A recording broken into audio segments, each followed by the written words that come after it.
In 1949, the Soviet Union detonated their first atomic bomb, an event that marked the beginning of a nuclear arms race that would last for decades. Both sides focused immensely on building bigger, better, more powerful nuclear bombs quicker, but size isn't everything. Something important that both sides lacked was a proper delivery system.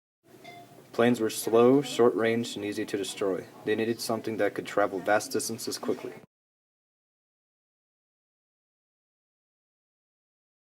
Their solution? Rocket propulsion technology.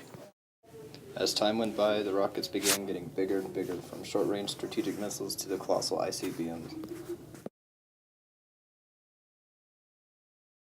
As the missiles became more powerful, the Russians began to set their sights towards the sky. In October of 1962, an American U-2 spy plane secretly photographed nuclear missile sites being built by the Soviet Union on the island of Cuba. On October 22nd, President Kennedy spoke to the nation about the crisis on a televised event. On October 22nd, President Kennedy spoke to the nation about the crisis on a televised address. No one was sure how the Soviet leader Nikita Khrushchev would respond. Both of the leaders recognized the devastating possibility of a nuclear war and publicly agreed to a deal in which the Soviets would dismantle the weapons sites in exchange for a pledge from the United States not to invade Cuba.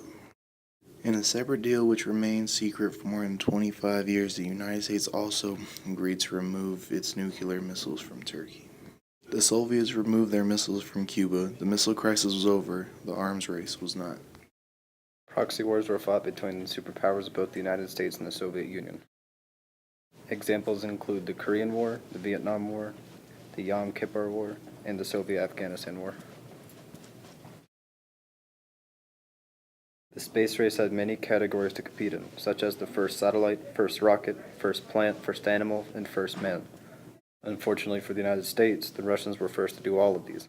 On October 4th, 1957, the Soviets launched the first artificial satellite, Sputnik. Once in orbit, the satellite sent radio signals to the surface. This display of power showed that the Soviet Union were capable of placing a nuclear warhead anywhere on the globe. A month later, the Soviets sent the first animal to space, a female dog named Laika. This was able to prove that dogs, and presumably humans, could survive in space.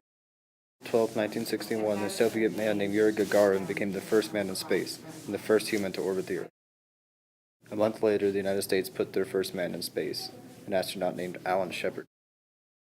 3 weeks later, President John F. Kennedy vows to send a man to the moon and back before the end of the decade and before the Soviets. Thus begins Project Gemini.